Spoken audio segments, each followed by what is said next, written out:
Welcome to the Business Legends Podcast, where we interview business leaders and entrepreneurs so that you can become inspired and meet the people that make change happen. I'm the host of the show, Reese On, along with my co-host with a little coffee cough today. How are we doing, Christian? I'm going to hold back all the coughs. Don't cough in the microphone. Yes. Nobody wants to hear your cough. We finally stopped this madman Marshall from traveling. Finally. And joined our podcast. Finally, at long last, we are accompanied by, I know him as the Master Chief, but Marshall Monroe. Thank you so much for joining us this morning. Hey, Phil, great. Thanks for having me here today. Yeah, bright and early, and you had a late evening with going to the hospital, but everything's all right and everything. So, thanks for kicking it into gear for us here. No problem. That's what entrepreneurs do. That's right. Are we? Oh, let's get this a little closer to your. Yep, there we go. Well, we want people to hear you a little bit. So, Marshall, for our listeners, I know quite a bit about your history and things like this, but so you were in the Navy, and then when did the restaurants begin? So how did that all start? Well, so before the restaurants, just to give you a little back history, I joined the Navy when I was 20 years old. Okay. And the story behind 3 years ago. Yeah. Yep. The story behind that is that, most of my siblings all went to the same college, right? And so I was the youngest of 8. And so I thought that, my plight in life would be a lot easier because I'm the youngest and I think I should get preferential treatment. Obviously, my parents did not see it that way. So I looked at college a little different than how my siblings did. And it turned out that it was a learning process for me because I thought that I can just, my brothers are in fraternities, I can go to all these parties and just hang out and at some point go to class, right? And my dad wasn't having that, so I had to eventually have a conversation with the dean and my dad, and next thing you know, I'm back at home. Oh, wow. Wow, yeah, that's what I said. Oh, Yeah, wow, yeah. right? And so long story short, I get a knock on the door one morning, and I'm thinking, it's kind of early. Hey, what you doing today? I'm like, you going with me? I'm like, going where? You just going with me. Just get dressed and go on with me, right? And did you know this person or just okay? Yeah, this is my pops. Oh, okay, I got you. Next thing you know, I'm dropped off at the recruiting center. About to straighten you out. Yes. Yeah. Wow. And I'm like, well, why are we here? I don't want to join the military. It's like, well, I need you to go in there and talk to everybody, and at some point I'll come back and pick you up, or you find your way back home, right? But whenever you come back out of there, you need to have some information because I'm gonna have some questions for you tonight. Right? So I'm not thinking much about it. Call my mom and she says, "What did your daddy say?" And she hung up on me. So I guess you need to get some information. I had to get some information. Yeah. So that went okay. Listened to all the branches of the service. Realized the Army Marine Corps was kind of not in my forte. I'm more of a inside person, right? I like to be in air conditioned spaces and nice things. Sound like Christian. Right? So, fast forward this a little bit, right? Come home, have that dialogue, and things didn't go the way my dad expected. So the next couple of days, I hear a knock on the door, and I try to open the door, and it's luggage outside the door. Oh. I'm like, maybe we're going on a trip or something now, right? I'm thinking everything is really good, right? So open up the door, get out, and conversation says, hey, were you serious about that when you talked to the Navy and Air Force? I'm like, not really. He says, well, this time you need to come back with some kind of paperwork. Oh, wow. Right? Or you can take your high school education and figure out how you're going to do life. Wow. Because we work too hard to put you in this position not to do life the right way, right? Mm-hmm. So long story short, I go down there. I don't have no choice now. I'm like handcuffed. Yeah. And that's how I ended up in the Navy, believe it or not. Wow. And so it's amazing, right? I got the boot camp. You get that one phone call, and that one phone call, my mom happened to answer the phone, and I'm pleading with her, if you guys just allow me to fix this, I'll go back to school, I'll do the right thing, because everybody's yelling and hollering in the background. You got 2 seconds before you got to get off the phone. Yeah. My dad gets on the phone and says, hey, how you doing? You made it there safe? I said, yes, sir. He says, well, hopefully this is a lesson for you. I said, well, Dad, if you allow me to come back home, I'll do right by you, right? He says, that sounds good, but you had that opportunity. That train, they left the train track, right? And he says, well, the next time you come back in this house, either in uniform or don't come back. Click. Dang. Wow. Wow. So Man. that was real. That was the Navy recruitment of Hard Knocks. That was real talk. Hard Yeah. Love straightened you out a little bit, though. It did. It changed the dynamic and changed the trajectory of my life going forward. And it also taught me that sometimes you're provided opportunities and you don't take advantage of those opportunities. These are the things that can potentially happen, right? So the Navy was a way for me to kind of get back on track with the same understanding that I still end up getting my bachelor's and master's while I was in the Navy. So I could have just did it the first time right. going through this process. But hey, we're all different and we all learn in different ways. Yeah, for sure. So you're in the military, and thank you for your service, by the way. I don't tell you that enough. But so when does the entrepreneurship strike? So when did the restaurants begin, and how did that come about? So I always wanted to own a jazz and blues cafe from a kid, right? Okay. That's just something that was always fascinating to me, to see that kind of environment, to see people having a good time and laughing. You're meeting people from all walks of life. You got the music going. And so I want to say in 2012, we moved from Virginia Beach to Augusta, Georgia, right? And we lived in the area right outside of Grovetown. So when I left the Navy, I transitioned to a financial firm and became a partner where I ran all their HR side of the house, right? So long story short, I did that about 3-4 years, got caught up in Minnesota. I called my wife and said, you know what?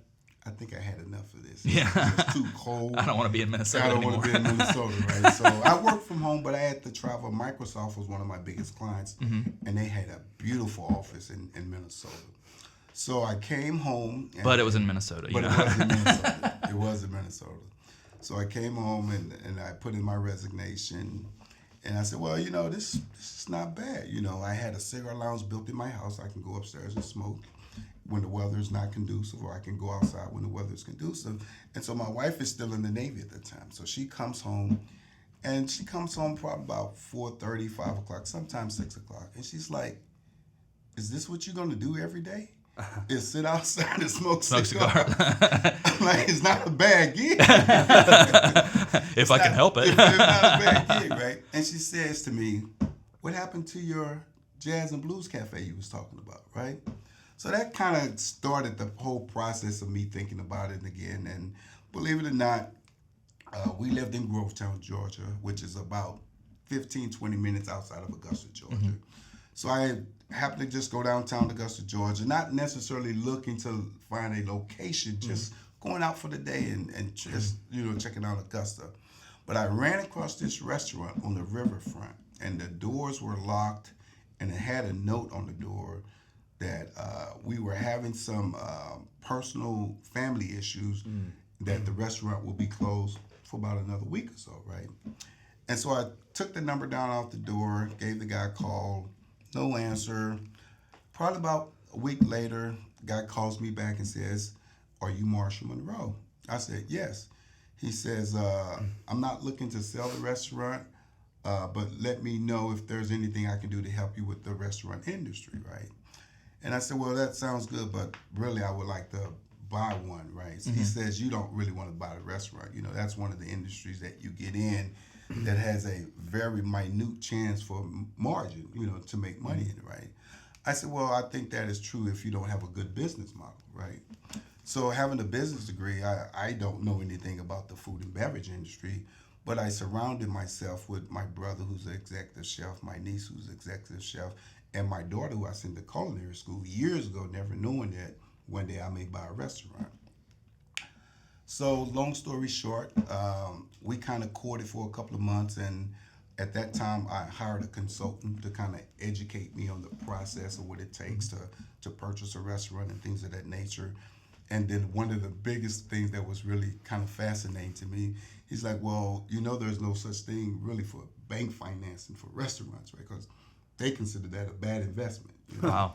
I said, well, I wasn't really thinking about bank financing. I'm going to do this myself, right? He says, well, to put that kind of money up is a real risk, right? I said, well, when this is your passion, when this is something that you feel is going to kind of elevate you and take you to that next level in life, it's worth that.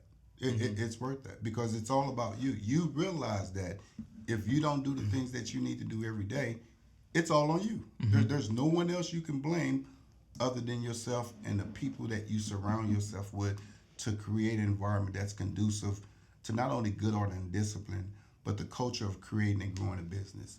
So that was my first understanding of what it takes to get into that arena and to not only educate myself, but educate people around me of how to move this thing forward.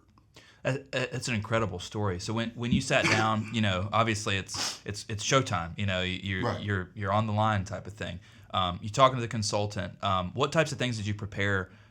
Before opening day, we'll say. Like, there's so many things that go into making a restaurant. But in the past, for example, you and I have talked about process, like the types of things that you instill in your staff. Right. What types of things did you have figured out on day one, and how did they change as you went along? Right. So when you talk about day one, there are a lot of things, preliminary things that lead up to day one, right? So one, you have to build a good business model, right? And this business model has to be all inclusive of not only what you represent as a person, but how you see your restaurant growing, right? So I didn't start with just day one saying, I'm going to stop at this one. Mm-hmm. I have to be thinking about the future, right? So how do I grow this and build enough wealth so that at some point I can turn this over to my daughter. At some point, me and the wife can say, hey, we can walk away from this and just enjoy life for the rest of our life, right? Mm-hmm.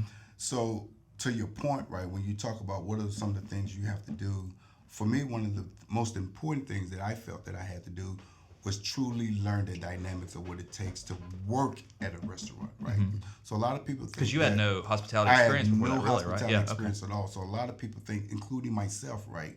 So one conversation that I didn't share with you or you weren't privy to was I talked to my brother one night and I was telling him about, I'm about this restaurant and such.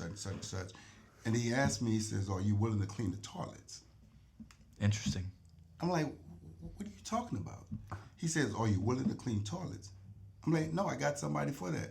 Like my dad, bam, he hung up on me. Wow. there seems to be like a little bit of a repeat in the Monroe family. Like when somebody gives you an answer they don't like, it's like, okay, like they just hang up or something. And it's funny, right? So, I get off the phone, I talk to my wife, I'm like, Charles hung up on me. And she said, what? I said, well, he asked me this question, was I willing to clean the toilets? And she looked at me like, that's a fair question, right? Because you're going to ask other people to clean toilets, right? Yeah. So what happens when that person that's supposed to clean toilets is not there and you're there? The toilet has to be cleaned, right? The toilet has to be cleaned, yeah. So that taught me the fundamentals that I need to know every aspect of the restaurant. Mm-hmm. I don't have to become a chef, but I need to understand the menu. I need to know how to prepare the menu. I need to know what goes in each dish. I need to know the ounces, the portions, the temperatures, everything that the health registry people are going to hold me accountable for, right? Mm-hmm. I need to know that because if I don't know those things, how can I lead in people and manage processes? You can't lead or manage if you don't know the process. Mm-hmm. So for me, that was the key indicator in going into day one that I need to set my people up for success. Mm-hmm. How do you set them up for success? That's what the Navy taught me. You build a SOP, mm-hmm. standard operating procedures. And people are looking at me like, yes, this is how you clean the bathroom. Mm-hmm. This is how you clean the front of the house. This is how you clean the back of the house. This is how you clean the vestibule. This is how you pour a drink. Mm-hmm. If you're going to make the lady ill, here are the ingredients that go in there. Everything was built to a SOP. Mm-hmm. And I will tell you that was the fundamental challenge for most of my people because in the industry, they used to just going in and doing what they do. Mm-hmm. But there's no process. Right. So when you do it on Monday and Reese come in on Tuesday, Reese does it totally different. Mm-hmm. And so guess what? If this meal is not prepared, if the meal is not prepared the same way every time, mm-hmm. we're gonna have a problem. Yeah, that's I've never even thought about that before, but that's something that's so important, particularly in the restaurant industry. Is if you have two different chefs, for instance, right, and that you don't have that process, you might order this dish, and it's not even better or worse. It's just presentation, right? Like you might get a prime rib or whatever, and just the way the plate looks, that might be your expectation. But if you get it and it's different, like it'll skew your opinion of that restaurant as if they're not uniform and they don't have their stuff together. Like I may like it on Tuesday and hate it on Friday. Yeah, it's not even better or worse though. It's like the presentation. But it definitely could be. But it could be better or worse. Yeah. So look at it from this perspective, right? Uniforms, right? When you walk into a restaurant, what is the one thing that you consider first when you walk into a restaurant? Cleanliness for Cleanliness, me. right? Yeah, for sure. Because we're visual. We have a vision, right? And when we see things, it already sets an expectation. I'm going to say, oh, this is not going to be a good experience. I've already sold myself, no matter what the food tastes like. Yeah. I've already sold myself this is going to be a bad experience. You're not going to overcome that. No. You're not going to overcome that. So my thing was to ensure that you get one opportunity, right? There's one opportunity we get to cross over to whoever walks through that door to ensure that that experience is a legendary experience. We don't want to have them to come in and say, oh, the food was okay, the presentation was okay. We want them to walk out of that door saying, wow. Yeah. They hit this out the ballpark. Yeah. And can't wait to come back. Yeah. And in order to hit it out the ballpark, every facet of the organization has to run simultaneously, perform the same, present the same, whether the chef comes out and talk to you or whether it's the dishwasher to come out to pick up something off your table. Same concept. The restaurant that does that for me every single time is 131 Main in Cornelius. Okay. Every time I walk in that place, I get exceptional service. It's exceptionally clean. It looks smooth. It's warm.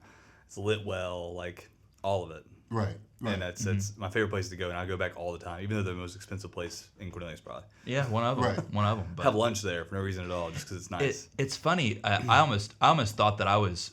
No, I don't want to say alone, but for me it's like cleanliness. But I never really considered that that's like everybody's thing. Like, but if you walk into a restaurant, and somebody's unkept, they got a mustard stain on their shirt, or, whatever. Like you're absolutely right. Like you will immediately. I was just thinking about there's this pizza place in Mooresville, and it's a beautiful restaurant. They're actually festive. They have all this Christmas stuff up right now and everything, and just the way that the restaurant's laid out, you go in and you can smell the dough, and it's not a pleasant or unpleasant smell. It's just you can smell it, and it's like it's all you can think about when you're sitting there, and it almost kind of like jades your experience of the of everything.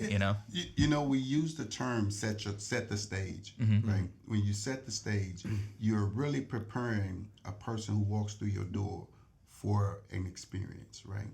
And when you prepare them for an experience, setting that expectation kind of leads them down the path that you want them to go, right? So people always say, well, the food has to be exceptional. That's not true. That's not true. Because what's exceptional to you may not be exceptional to him. But the process of getting to the end result has to be exceptional. Yeah. You follow what I'm saying? Yeah. Because you think about this, a chef truly believes in their product, right? They put a lot of time and effort into creating this product, right? And when they create this product, to them it's like a masterpiece. It's like their baby, right? It's their thing. And when they present that thing to someone, they want it to be the best. If they take pride in what they do, right? Because for me as an owner, right, when I determine that I need to upgrade people within my kitchen staff, I don't sit down and do the interview. I put my other chefs up there and let them do the interview because they have proven that they have the skill set, that they also have the mindset to be able to convey the message of the entire restaurant, right, to the chef that they're looking at hiring, right? Because this person now becomes part of the team, not just cooking based on what you like. You're cooking based on what my customers like. And the procedures that you've already spelled out. And the procedures that are in place. Here's kind of a off the wall question for you. So other than standard operating procedures, is there anything else that you can really point to and say, my experience in the Navy, I brought this into the restaurant and it worked out really well or didn't work out well type of thing? Like, was there anything that you can say that you took from one to the next that lots of stuff, right? That's a great question, but the one thing I think we all can agree on, the one thing that if you notice when you go to any restaurant, when there's a challenge, they all lack the ability to be able to handle conflict resolution. And that's a huge one, right? So in the restaurant industry, they always say the customer is always right. Well, I don't agree with that at all. Yeah, I don't either. Customer's not always right? Yeah. If no matter whether it's our fault or your fault, it's someone's fault. Now we're gonna take the brunt of it because guess what? That's what we do, right? That's what we do. We step up to the plate and we accept whatever that challenge may be. But when I talk to you about conflict resolution, right, and this is a training thing for me, right? So once again, right, you go through the pipeline in the Navy, everything that you do is all about training, right? So this is the same thing when it comes to the restaurant industry from how I see it, right? So how do I train a general manager on how to deal with staff first? Because if you can't deal with the staff, there's no way you can deal with the customer, right? So I need you to understand that when people walk in every morning or every evening for their shift, you need to do a Q&A check on them. You need to see where their mindset at. You need to see what's going on with them personally and professionally, because that's going to determine how they're going to perform the rest of that day. Sure. And sometimes it's almost in your best interest to send them home before they start. Wow. Yeah. Because if you allow them to come and bring cancer into the organization, now you're firefighting. And if you don't understand conflict resolution, that's a loss. That's a loss. So you have no idea how many people that him or her may have damaged that day, that you may never see again. And you and I know that the restaurant industry is about word of mouth. And once the word get out that, hey, they had some issues today at that restaurant. I bad service, slow, whatever. Bad service, slow, attitude. Any of those things can be a detriment to your business model and your business growing, right? So the one thing that I always talk to them about was, hey, let's have these impromptu meetings so that we can kind of gather our information and see how things are going. People are in the right uniform of the day. They look well, they talk well, they speak well, they dress well. They represent the brand well, right? And then you as a general manager, I expect before you walk out the door that you look at the mirror and ask yourself them same questions before you show up or give me a call and let me know if I need to step in and be general manager for the day, right? And I think that's just a fair assessment because sometimes it's hard to critique yourself. It's hard to critique yourself. And a lot of times I'm a general manager, I can deal with this, I can bring all this stuff in, I can separate. Well, sometimes you can, sometimes you cannot. Sometimes you have a blind spot. I can't afford that you cannot that day. You follow what I'm saying? Yeah. And that's the difference between restaurants that are consistently performing at a high mark and restaurants that are hit and miss. People don't recommend hit and miss restaurants. No. People don't be able to grow one restaurant to another restaurant on hit and miss. It's on consistency, effectiveness, and efficiency. Those three things there will allow you to continue to grow your brand and branch out to other restaurants. That's very well said. So you got out of the restaurant in 2017, is that right? That's correct. Yeah. So what went into that decision making process? Was there some reason you wanted to get out? You're sick of it, or you came like what was the process like? Tahiti calling your name. Tahiti calling your name. You want to retire? You want to go back to the cigar smoking attic? Is that yeah? Well, the one good thing about the first one is that I was able to smoke cigars outside on our patio, right? So the first one was indoor-outdoor, right? So I could seat people indoor-outdoor. We had live jazz, live blues on the weekend. So that was great. I got to create a whole different ambiance, right, within the restaurant industry, which was a challenge in Augusta because in Augusta, it's other than the masters, they didn't believe in outside-the-box thinking. You can only be this or you can only be that. Well, no. I challenge you and I agree that I can bring all those different variables together, all those different tax brackets, all those unique individuals together because it's a well-diverse community, but it's just not well-connected when it comes to certain things, right? And so that was part of my thought process of bringing like the mayor, tying the masters into it and all these things because believe it or not, like I was telling Reese, I can get 33% of my income for the year in a month. That's crazy. With the masters alone. But if you don't leverage those resources and leverage those networks, it would never happen that way, right? Mm-hmm. But to answer your question, right, so my wife and I, really, we had a 10-year plan. Mm-hmm. At the end of the 10-year plan, my thought was that, if my daughter wanted it, then I'm just going to continue and turn it over to her, and we keep it in the family business. But she had her own entrepreneurial ideas of becoming, owning her own catering company. Mm-hmm. So we financially supported her on that, got her up and running, and now she's running a catering company in Atlanta and in St. Louis, Missouri. But back to that question of yes, my thought process was a 10-year process. We wanted to be in a situation where once we got to this point, and once again, we had to bring the consultant back in to kind of evaluate the business model, the businesses as a whole, and see what that number looks like, and if that number makes sense to us, that we can call it a day, because we have other things going on outside of that will sustain us to the lifestyle that we wanted to live. But that was pretty much it. Now, mm-hmm. I am not out of the realm of thinking about doing something else from a business model perspective, because if you recall, when we had the NBA All-Star game here, mm-hmm. I hosted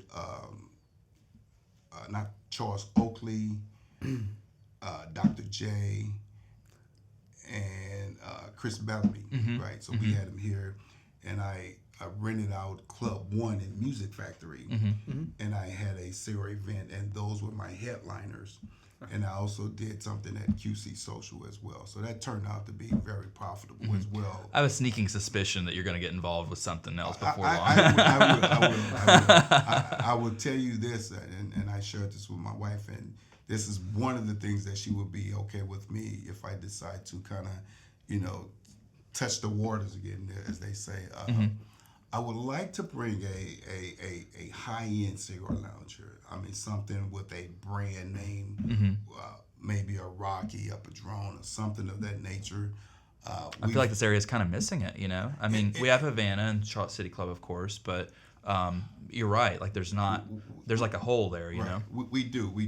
And one of the things that, what's important is the analytics. Mm-hmm. Does the numbers, does the media margins line up to support something of that magnitude, right? Mm-hmm. Because we know there's several kind of cigar smokers, but usually you have the ones that either pick up a cigar and go home, and those that indulge and go out and go to the different Havanas and city mm-hmm. clubs and mm-hmm. Taylor Smokes and things of that nature, mm-hmm. and do vintage another vintage. And part of this is location. Sure. It's like restaurant. Location is key. Location is key. Having the right demographic is key, and then having the right brand behind that mm-hmm. is just as important as all the things that I just mentioned. Yeah, it's interesting. Of course, VJ. He's been Absolutely. On the show a couple of times. Absolutely. And, he's talking about he just kind of keeps his ear on the ground, because right. VJ is one of those entrepreneurs who's always busy, but he's always talking to people. You can find him at Havana at midnight on Friday. Absolutely. But he always kind of keeps his ear to the ground for this area needs blank. You know what I'm saying? Right. And then he starts to think about it, and he starts to kind of get into it a little bit. I would tell you that I've had dialogue with VJ several times. Mm-hmm. Awesome. I think he's a wealth of knowledge. Mm-hmm. I think he's a great advocate for the city of Charlotte. Oh, for sure. VJ is someone I would consider outstanding as an individual from what I know of him and from the conversations I had with other people about him. Mm-hmm. I think he has a business acumen that is second to none for Charlotte. Yeah. And I think that he's very invested in Charlotte, which is great. And I think that is a resource that, if this were to move forward, I think that he should be in that conversation. Yeah. He's just an incredible fella. So when you got out of the of the restaurant, was it painstaking, or was it time? You spoke to the consultant, and you decided to kind of move on from it, type of thing. Was it tough to make the decision, or you were at peace with it? Because was it a full 10 years, or was it? Yeah. It was basically, so you entered it knowing that 10 years is like in and out type of thing, in, grow, and then out. Right. See, that's entrepreneur mindset right there, because you're entering it with the attitude that, okay, in 10 years I'm gonna move on from this subject, type of thing. So, well, the one thing I would share with you, that when you start something, and it's similar to what he said about having another side business to grow it to the point where your marketing business is at, then making a determination how long we keep it before we sell it, right? So if you begin with the end in mind, it's an easy process. You just have to go through. You just have to go through the process, right? And you just have to be able to sustain the process, continue to grow the process. So when that point comes, it is an easy decision, right? And it's not just your decision. It's almost that the environment creates the decision for you, right? Because you build a brand, you build features and benefits, and then the analytics will tell you, did you build it properly? Is it worth what you thought it was going to be worth 10 years from now? And if it is, then the decision is easy. Yeah, if it's already pre-made, If it's not, then that's when you have the headaches and you need Tylenol. So did you ever clean the toilets, by the way? Believe it or not, I cleaned toilets. I washed dishes. I mopped floors. I brought back. I prepped food. I ran food. I did the whole 9 yards. And I'll tell you, at first it was challenging. Sure. Because I had the mindset that if I'm financing this, I shouldn't have to do any of that. Right? That's what I'm hiring people to do. But the reality is that if you're not... Sometimes you have to step up. If you're not watching your money, and that's part of watching your money, because if you don't know what to watch for. You don't know what to look for, right? Sure. So that part of the process really humbled me to some degree. And then secondly, learn to create relationships with people you normally wouldn't create a relationship with, right? Yeah. So there's a different experience when I go to a restaurant as a customer and when you go into the restaurant as an owner, right? But to be able to have a same dialogue with a person that's a front of the house waitress, right?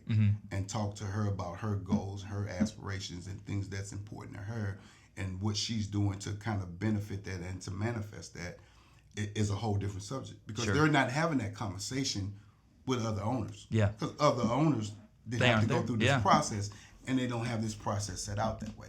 Their objective is not to build those relationships where I realize that if I build these relationships, now this person is invested in the business.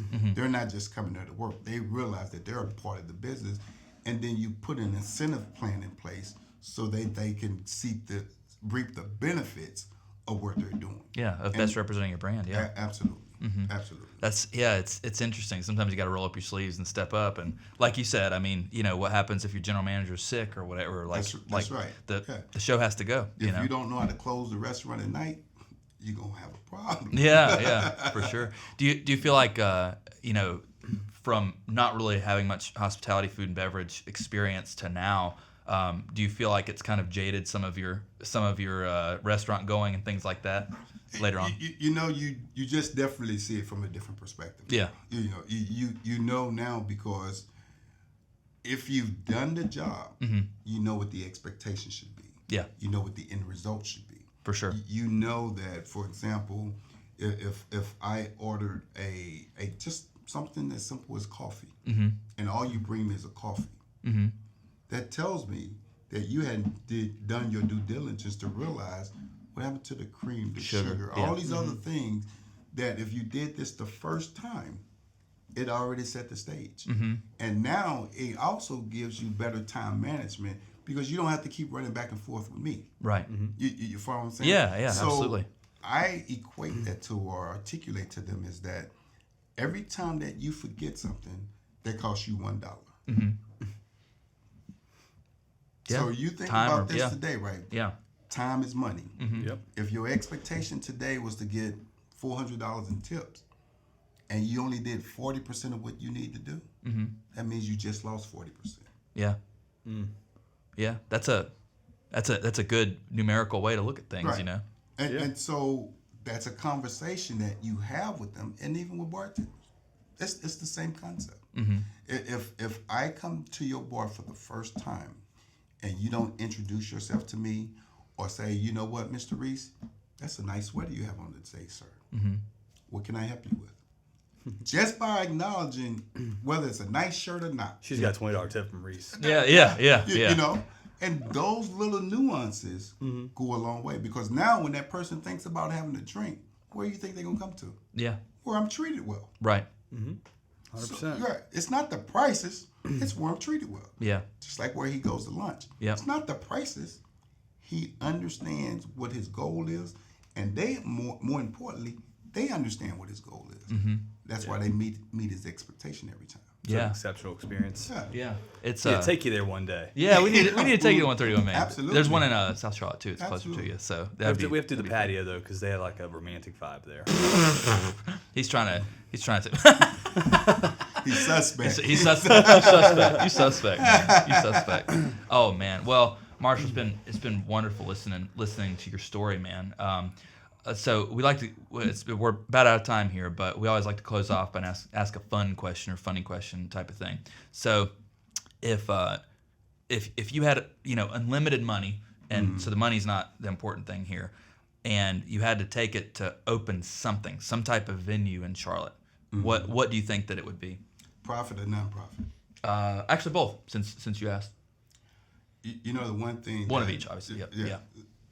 One thing that I would tell you that's near and dear to both me and my wife would definitely be able to open something for veterans that we see on the streets and homeless. Yeah. So from a nonprofit perspective, I would definitely want to do something of that magnitude because I think that we're all called to give back, right? And we all give back in different ways, right? I think that is one way that kind of resonates with part of our upbringing, 26 in the Navy. My wife has 28 in the Navy. I think that would be something that's profound from that perspective to be able to give back in that way. From a profit perspective, doesn't have to be a restaurant either. It could be, Yeah. Well, I think me, Reese. I would probably have a very high-end wine and whiskey and cigar bar somewhere. Yeah. That is just phenomenal. Let's do it. that will resonate with Charlotte and the people that visit our city, where they can come and eat, drink, smoke, and be happy. Yeah, that's well said. Go. Well said. Yeah. That's it. Well, I think that's it for today, my man. And thank you so much for joining us today. Thank you guys for having me. Been an exceptional guest. Appreciate you. Yeah.